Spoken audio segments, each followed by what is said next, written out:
If it's happening in New York, New Jersey, or Long Island, hear about it with Joe Piscopo. Mornings, 6 to 10 on AM 970.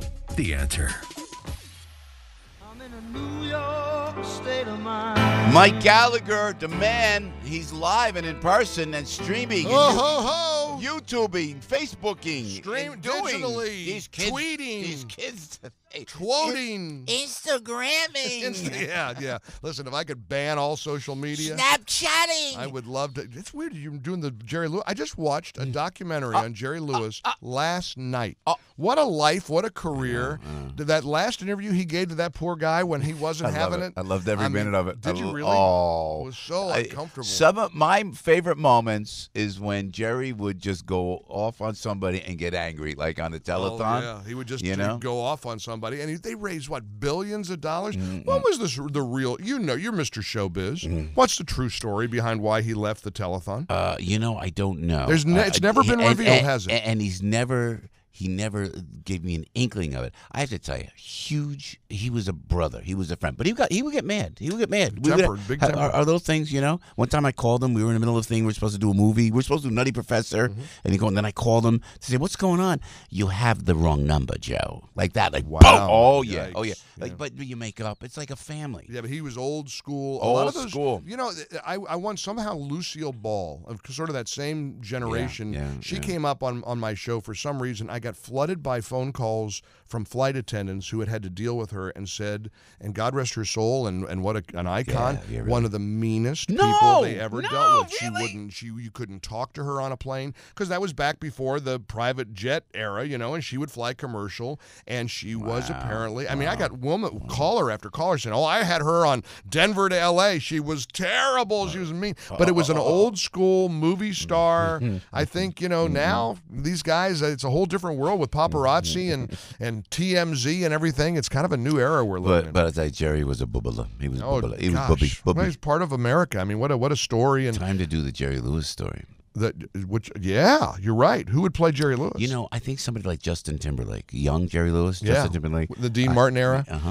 Yep, exactly right. Wow, it's a story. That telethon was such a vital part of our culture. Yeah. Remember when it was a big deal? And I'm a kid growing up in Dayton, Ohio. I used to go down to the arena to watch because we had a big production of the Dayton part of the telethon. And then as I got into broadcasting, I got to be on the telethon. Walk on. Oh yeah, and he'd always fall apart. He's going to cry. And he always cried. But I've never, matter of fact, I'll tell you this. I want to go into the news, but with Jerry Lewis, I went out there. I did the telethon off of Saturday Night Live. Joe, you've got to come on the telethon with me. I said, Jerry, anything you need, man. Sure. Anything you need. I go out there, and I forgot to bring a tux shirt. Oh, okay.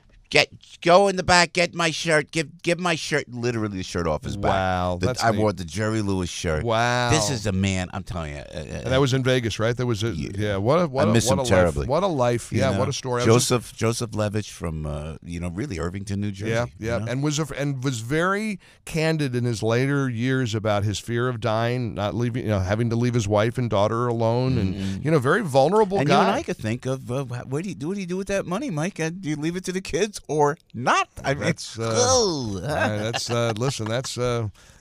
got it. I know what I'm doing. I know who's not getting any of it. Listen, go right to the foundation.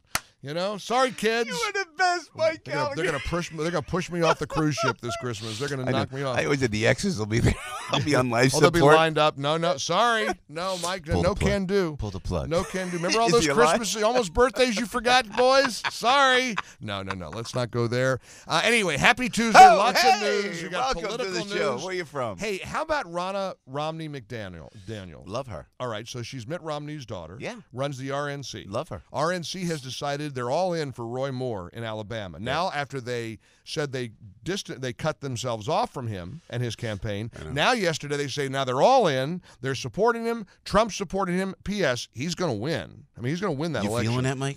That's why they're doing it. Yeah. And now, but her dad just tweeted yesterday, if Roy Moore wins, that's a stain on the GOP and the country and America. How'd you like to be around those family dinners? Great. How does that conversation go between Mitt and Ronna, the daughter? Yeah. I mean, listen, this is making. She was great. saw Ronna. She spoke at this fundraiser for the president Saturday. Cipriani's. She spoke. She is great. And then walk me through this. And I know you got to go. It's 10 before 9. Mike's on at 10. You don't want to miss it. But she said she referred to the president as him. You know, like there's a closeness within that camp, and the way he treats women with respect. I saw it right there. Kellyanne. There was no like you would think. Like you and family. I would go. You would say, Mr. President. I would never say him. I'd say the president. Right. Sir. Right. No, it was like they were his family. His daughters. It was so casual. She was so good. Kellyanne smoked it with the stats. And I'm watching that round. She's got it together. I'm interested in talking Thursday. We're going to have Corey Lewandowski, who's got the new book out about let Trump be Trump. And there are apparently anecdotes in the book about, like, for example, the president likes Big Macs, KFC. Yeah, Frankie was saying that. Well, listen, that's my kind. I've never met a McDonald's I didn't love. So, to me, McDonald's is happiness, it's joy, it's Americana. Oh. I mean, you are happiness, you are joy, and you are Americana. Can't wait. Well, Andy McCarthy, big controversy involving this FBI investigation. Ridiculous. And so Andy McCarthy's going to break it down because it's a very interesting legal theory. Hugh Hewitt saying it's time to investigate the investigators. We'll talk about his piece. You got lots of political news today. 10-1. You're on fire. We were ready to go. Mike Pence, the president. Yes, sir. By the way, give everybody. No, Mike Pence is the vice president. Yeah, no, I said Mike Pence, the vice president, and the president. You talked to, and Melania, yes. and Melania. No, I haven't had a chance to talk to Melania. You talk to everybody. Beautiful woman. Give everybody our best. Yes, no one comes here. Did you want some Robert Wagner toffee? Wow. Yeah. Why do you? So you have all the treats down here. I've got a stale ho-ho from the machine. RJ says me something. The president, not so much. Okay. You got more than I got. Merry Christmas. Mike, Merry Christmas. Love you, Mike. Mike on at 10 o'clock on AM 970, The Answer. Let's go to Brandon. Everybody knows this guy. No, everybody knows he can do a radio show. Joe Piscopo. Mornings, 6 to 10 on AM 970, The Answer.